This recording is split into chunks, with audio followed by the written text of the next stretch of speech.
This is Bay Radio. Christina Brady from Blacktower Financial Management, normally sat right opposite me here, but working from home at the moment, should be able to hear me all right. Good morning. Yeah, I can hear you. Can you hear me? Loud and clear, yes. So, how's it going so far? This has been over a week since, I guess, you've been confined there. That's all I can say. That's on behalf of everyone in Spain. Well, I mean, I can definitely hear you loud and clear now. So, yes, of course, it's not just you, because you got your daughter there. Is she doing the distance learning thing? Well, she's meant to be taking A-levels, but obviously they've been cancelled. So, really, they're up in the air. They're just doing all their coursework, because I think their A-levels are going to be marked on their coursework. Luckily, she took one in January. We got that out of the way, and she got an A in that. But she's got another two she was meant to be taking, one in April, one in May. But we've just found out they've been cancelled, so we're just waiting to see what happens there. So it's left loads of people in limbo, children, and adults must be pulling their hair out, having the children around them all the time, because not only can we not go out, they can't even go in the garden if you've got one, because of the weather we've been having. It's absolutely awful. Yeah, that's not playing along, is it? Although, there's kind of 50-50. Okay, you wouldn't want to be going out anywhere anyway, but it's nicer to look out on when it's sunny, I suppose. It will be back at some point, we're assured. Yeah, but when? And of course, I suppose the thing is with the youngsters, for want of a better word, they have got phones and tablets and all that sort of thing, whereas sometimes you'd encourage them to just spend limited time on there. Now it's just, please yourself, keep yourself entertained, because there's nothing else to do. There isn't. We tried, yesterday the sun poked its head out for a few minutes. We tried to get our daughter out, and she acted like she was allergic to the sun. Been confined in so long, so we'll wait to see when the weather changes. But I don't know, there was meant to be an announcement yesterday we were going to be in lockdown again till the 15th of April, but I didn't see anything come out from the government. It was to go through yesterday, wasn't it? It was proposed. I think they're voting on it tomorrow, Wednesday, but it's in the lower house there, but it's likely to go through because the opposition have all said pretty much that they will support all the emergency policies of the coalition government, so that's likely to go through. And I think it's April the 11th, which is the weekend there, the Easter weekend, just after the Holy Week. Yeah, they were going to say it was going to go to the end of the holiday. The government is now sort of doing these lockdowns after the horse has bolted, really. I think that's the saying. Joined now by the UK as well, finally. Yeah, should we get you started on that? No, the UK, I think they're going to have problems because, Boris did come out yesterday and say you're all confined to home, but you are allowed to go out to do your regular exercise. So you're allowed to go out to go to the park, you're allowed to go out on your bike, you're allowed to go out jogging. In the UK, they just do not have the resources to enforce this. If people want to go out, they will. So I think, the UK does need to strengthen its forces. It needs, I think, to bring the army in if they want to do this in a good way. And I think what the UK should have done, and I hate to say this because that's where I came from, they needed to have closed down London and the Birmingham area maybe 2 weeks ago, completely locked down, the same as Spain needed to do to Madrid and northern Spain, because you've got the hotspots in London and Birmingham. And if they closed down them, you wouldn't have all the London people who have now gone to their second homes in Cornwall, Wales, going on a holiday to a camping site. You could have closed all this down. So the governments have been slow to react, and when they do react, they're reacting in a knee-jerk reaction. They should have looked at this ages ago. They knew what was going to happen, and they thought, we don't want to upset anyone, especially in the UK, and they haven't acted as they should. And obviously that's had a major impact on the financial markets. Which, it hasn't made pretty viewing, has it? Back up a little bit this morning from what I can see. It was, yeah. Yesterday it was just, it went under 5,000. It was absolutely ridiculous. I was just watching it. It was just, but now it's back to over 5,000. Main reason for this is the US has stepped in. They've done some major stimulus programs, even though Congress can't agree on anything at the moment because the Democrats aren't playing ball. But the Federal Reserve announced a massive second wave of initiatives to support the economy. What they're doing is they're going to buy back an unlimited amount of bonds and to keep borrowing costs low. And they're setting up programs to ensure that credit flows to corporations and local and state governments carry on. So that's something they're doing. Sorry, ECB also has done a buyback program. They're doing 750 billion of a bond buyback, and they're leaving exchange rates unchanged. Also, the UK, they're announcing things they're doing to help. They're going to do buyback bonds. They're going to help self-employed and also people employed with their salaries. So there are things going and being done, but it's just not enough. It is now widely accepted that we are going to see a major recession this year. There's no way to escape it because of the coronavirus. You know, central banks obviously are trying to stem it, but there's only so much they can do. What's really worrying is no one can really agree on the length of the dip. So most people hopefully feel that once flu season's over, May time, we'll see some stabilisation, and then we should see an upturn towards the end of the year. Now that's unless there's another flu outbreak conveniently at the end of this year, because if it's coronavirus 19, it could mutate. We could have coronavirus 20. So, but hopefully governments will have learnt from this, and they will know, they will have proper procedures in place to close down places if anything breaks out. But yes, so we are seeing that. Most people, I must admit, most of the clients are very, very, how can I say this? They're accepting of what's happening. They went through 2007, 2008, the market downturn. Yeah. I have had hardly anyone wanting to close out their investments. They're all sitting tight, waiting to see. Because at the moment, if you look at it on your statement, it's a paper loss. Once you sell it out, it's a consolidated loss. You've crystallised your loss. There's no way back. If it's a paper loss, if and when the markets rebound, hopefully towards the latter end of this year, hopefully before that, I'd hope summer, then you're going to see the upturn and you're going to regain your values. So most people are holding on. I think out of about 300 clients in the Costa Blanca, I think 3 have actually decided to close down their investments. Really? The rest have just come back. And, I've been in touch with quite a few, and they've said, look, it's nothing to do with you. It's across the whole world. We're just going to sit tight. And I think that's the main thing that's come out of this from every expert is, unless you want to crystallise your losses, just stay put. Because if the market falls to zero, banks are going to be gone, money's going to be gone, and anything's going to be worthless anyway. So it should pick up. We should see things being boosted now by what the Fed are doing. Hopefully the Democrats will come on board. If you say in Spain, we've got a coalition government. All the parties have come together as one. Why can't America unite as one? Why can't the Democrats put their stupid, petty hatred for Donald Trump and for what he's done aside and just work for the good of the people? I think this is a time when if governments want to strengthen their position with the general population, all parties have to be seen to working as one, not one pulling against each other. That's fundamentally wrong. I think we have got problems in the EU. I think it's proved that being part of one big nation doesn't work for the EU. I think if individual countries had been able to do what they wanted, they would have closed their borders sooner. They would have stopped flights sooner. They would have stopped travel sooner. But the EU was holding back, and then we wouldn't have this problem so much. And then individual countries would now be able to try and stimulate their own economies. If you look at Italy, that was technically bankrupt before this. What's going to happen now? Obviously, Spain's going to be dramatically impacted because of the tourism business. East is phenomenally busy. We're not going to have that this year. And it will take a long time to pick up because if you think most of the airlines are in the process of going bust, unless they're bailed out by the governments, they're talking about part nationalising certain airlines, the trains, etc. in the UK. There's not going to be cheap flights anymore to sunshine destinations in Europe or across the world. Air travel is going to come much more expensive like it was maybe 20, 30 years ago, and only a very few are going to be able to travel. Which is going to mean that people are going to holiday in the UK, get used to holidaying in the rain again. So there are some big changes. And the thing that annoys me is every time you hear anything on the telly, it says it's going to fundamentally change the way we live our lives forever. Why?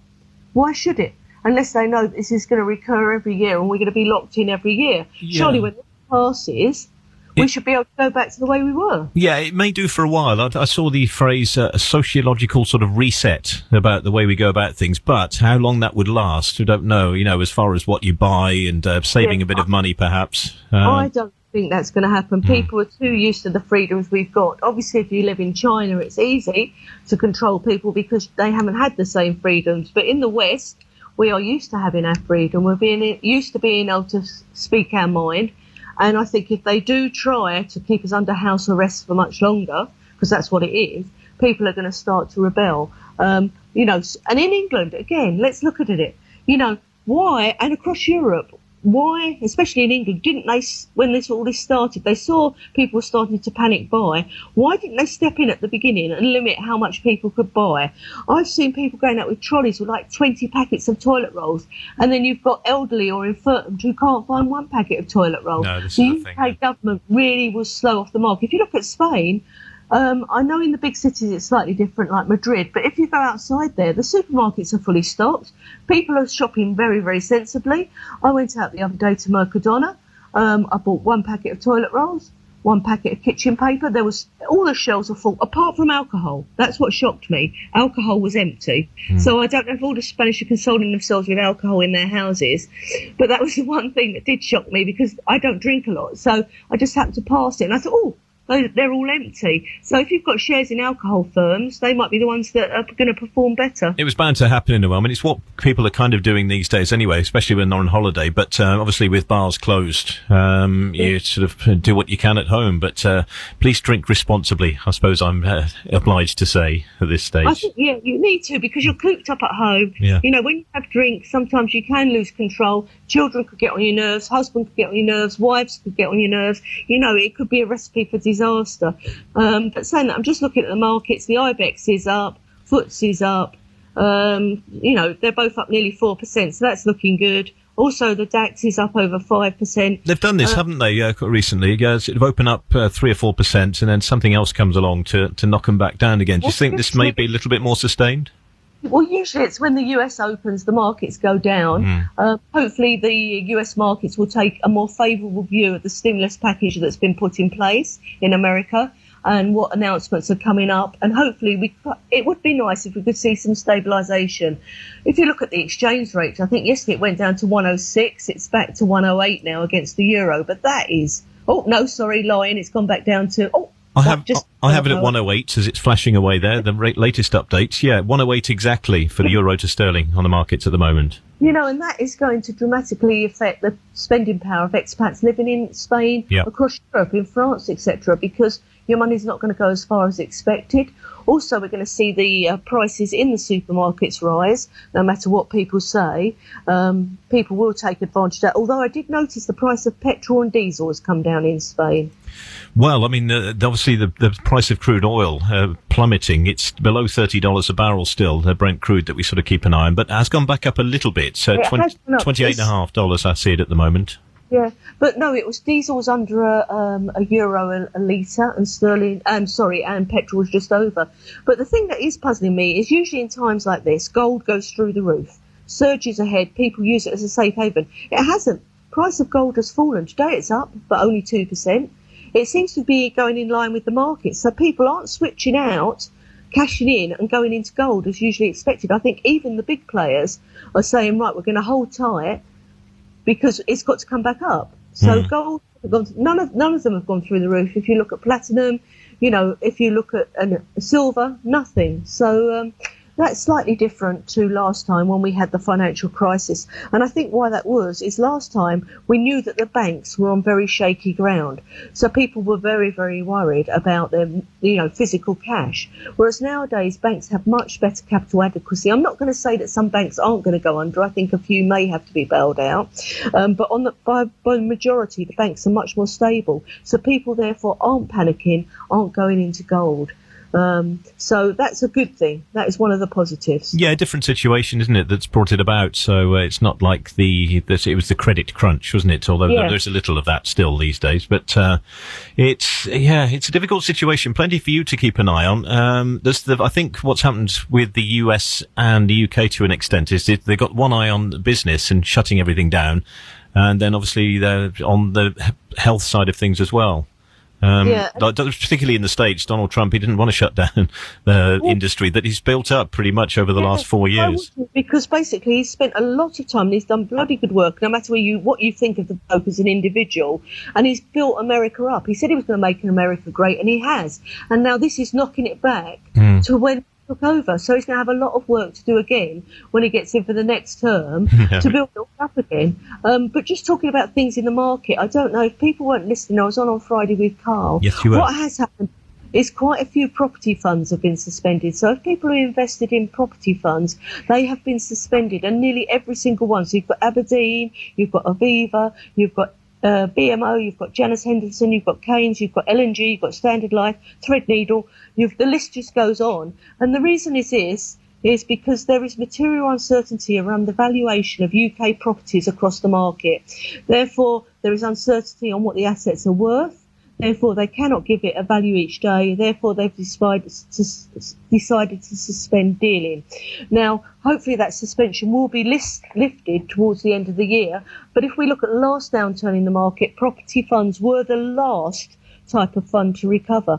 What this can mean, if people have, and I hope they haven't, I hope they've been listening to me over the years, put all their eggs in one basket and gone into property funds because maybe they thought they were returning more money, then if they need to take income or anything, they won't be able to, because these funds are suspended. So if you have put all your eggs in one basket and gone all for property, I'm afraid your income streams will have dried up. If you've gone into a portfolio that has a property fund, that won't affect it, because portfolios have lots of other assets that are liquid. And also, if you haven't dabbled in property, you're okay. So you do need to be careful. Also, I noticed quite a few companies are stopping paying dividends on their shares. So people that were using dividend income, that's going to dry up for a while as well. I think M&S suspended theirs, and that will save them 150 million. So it's quite a lot of money they're saving by suspending dividends. So people do need to ensure that their portfolio is diversified. If it isn't, there's little you can do at the moment. But please remember, going forward, I know I sound like I say it over and over again, but diversification is key. It's key to keeping your liquidity. It's key to keeping your money, as accessible as it can be for you. If you look at Woodford, that was a prime example that had nothing to do with this, but people had put all their money in there, lost, 30, 40, 50% of their money, and didn't have any liquidity for nearly a year. So please, people out there, be careful. If there is an upturn in the market, people like to buy low. Be careful when the price is low. Be careful what you're buying. Make sure it's mixed, and talk to a good advisor. I was about to ask you, because that's been mooted, that maybe it could be a time to buy certain stocks particularly. Feel free not to commit yourself here, but what would you say? Well, you've got to be careful, because there is a saying that investors should never try and catch a falling knife. That's a tremendous saying. I'm writing that down. It is. So you should never try and catch a falling knife. I would not say the markets have reached their bottom yet. I'd like to say they have, but somehow I feel they haven't. So you could still, you could buy now. You are buying lower than you were literally a month ago, a great deal lower, but you still may incur more of a loss. So I would wait a little bit before you plunge in, and maybe just dip your toe in the water. Put a small amount in, see how that goes, and then, if you're happy, invest more. Although saying that, we have had quite a few new investments at the moment with people with pension transfers, because what's happened is their pension pot's gone down anyway with their pension company, so they're taking that out and investing again, buying low, and then hopefully it will go up. So with pensions, we have seen quite a busy time. And also there is another reason for that, and I will just come to that. What's happened is, obviously, 10-year gilt rates have quadrupled till March. Okay, we've had the interest rate reduction in the UK. And so for those with final salary pensions, those that are guaranteed, at the moment they're still getting very good transfer values. Okay, but once the reversal of the markets and there's a drop of interest rates are in place, it's going to put more pressure on DB pensions for the moment, but then they're going to start to reduce their transfer values. So if you've got a transfer value, you've been umming and ahhing, look at the company, see how it's faring in this crisis. If you're with British Airways, obviously, maybe if you have got a transfer value and it's a good one, consider transferring it. Topshop, good one, consider transferring it.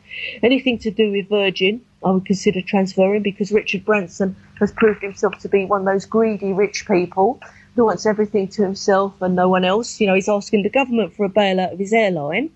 He's worth about 4 billion. He's laid off all his staff on no pay for 8 weeks, which I think would cost him about 6 million. Now, what is 6 million out of 4 billion? He could pay his staff. He could make sure that they're not living on the breadline or under the breadline. And so you need to start looking at people who have reacted in a good moral way throughout this crisis, big companies, and those that have let the public down, that have let their employees down. And I think people should start taking action, boycott these companies, not use them, teach them a lesson for once. If you look at the UK, if you are self-employed, at the moment you're talking only about getting £94 a week to live on, which is not enough if you're a family of four. Yeah, it's a big problem for those freelancers in the so-called gig economy, as it's called. Well, it's just everyone. You've got lots of people out there now that are self-employed, that work for themselves, even working for banks, etc. So that's something that needs to be addressed, because £94 a week, I'm sorry, is just not enough to live on. In Spain, they're meant to be announcing more measures each day to try and help people. I think for self-employed, there are certain measures in place that if you've lost more than 75% of your income, you can get an amount from them. I think it's the minimum available, which is about the maximum available, €661. But there are certain criteria. So if you talk to your accountant, they will be able to tell you what you're entitled to. Also, when it started, they said they were going to stop the need to report your Modelo 720 by the end of March. Now they've said no. They still want it by the end of March. And accountants are up in arms saying, well, you're not working, your offices are closed, people that are working from home. Accountants are having to work from home. How on earth are we going to get this to you by the end of March? So they have complained rigorously to the tax authorities, and we're just waiting to see what the Spanish tax authorities come back with, because also they were meant to be doing something with mortgages, saying that you could have a 3-month break from mortgages, but I've just had a look and there's nothing. Hopefully when it goes to Parliament today, if they are going to extend this for another 3 weeks, whatever, they will put in place more measures, and that will come out today or tomorrow by the end of this week, because people can't afford to live at the moment. No, well, we shall see, because you are going to be on with Kal every Friday as well, because stuff changing all the time, as we've seen, and it's worth getting you on for regular updates here, because you are there working from home and available for phone and email inquiries, right? I am. Yes. So if anyone out there has got, does need to talk to us, is really, really worried, please get in touch. If you email info@blacktowerfm.com, put for the attention of Christina, it will come through to me. If I can help you, I will. If not, I'll pass you on to the best person to help you. If you need to speak to us, you can always call the office, which is 96505 8212, or email studio@bayradio.fm. I think that's right. Yes, absolutely, yeah, spot on. And they pass everything on. But please, if you are worried, don't worry yourself. Don't get too anxious. I have one client who has been emailing me every couple of days, just with a little line saying, "Thank you for being so patient. Can you tell me what you think of today?" And I don't mind giving people the reassurance that I can. Obviously, I haven't got a crystal ball. I don't know what's going to happen in the markets, but I'm sitting tight. I've got all my pension tied up in the markets, in investments, and I think most people are in the same position, so we're all in the same boat. So we've just got to sit tight and ride it out. And for most people who are getting income from their investments, they're still managing to get their income on time, and the income they want. So at the moment, I would say, please, I know it's difficult, but don't panic.